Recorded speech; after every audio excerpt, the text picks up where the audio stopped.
India probably is the cradle of all Eastern religions, especially the mystical religions like Hinduism, Buddhism, Jainism, Sikhism, and of course even Christianity and Judaism. They are all from the Far East. Hindus form the majority, they are about 80%, and then the Muslims about 15%, the Christians about 2.3, and in this the Catholics will be about 1.86%.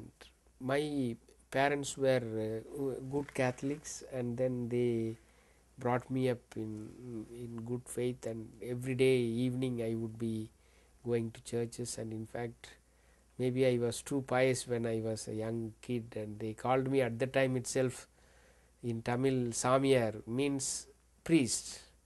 So that was a tag already given to me, so I began growing up with the tag on, so as if I was kind of destined to be a priest.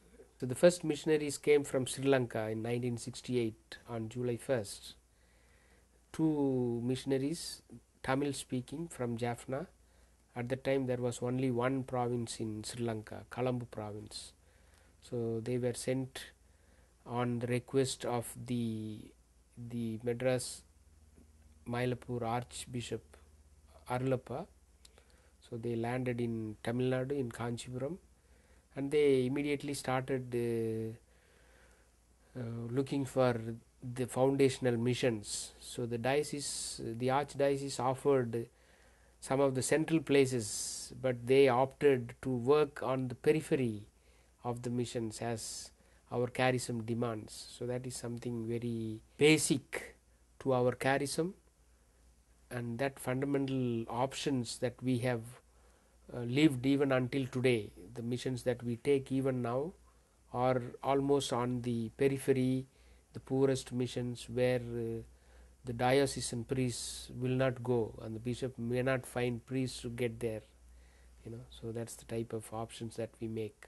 The challenge would be to truly respect and enter into dialogue to see and experience how God works in people of other religions and cultures. I think this is for the church and for the missionaries, this is a big call. And then to really to see how life can be bettered for the poor. That's the other equally big challenge that I see because with all the multinational companies coming into India and all the economic boom and global economic growth that they talk about, which is true, but at the same time they are not really life-giving to the poor. Part of the ministries that we have is also the education ministry, because still India has quite a lot of children illiterate, and therefore this ministry is something that we believe, because we work with the poor, is something important, and therefore we start primary schools basically, and then give them basic education. This is one of such ministries. And then we have the dialogue ministry, because we live with people of other religions, Hindus, Muslims, and how peacefully we can live, how we can create a harmonious society, and this needs a kind of process that we need to set in place. So that's another ministry. And for training this ministry, training people for this ministry, we have a center called Anmodaya Ashram, a center for spirituality, Indian spirituality, also a dialogue center for dialogue with religions and cultures.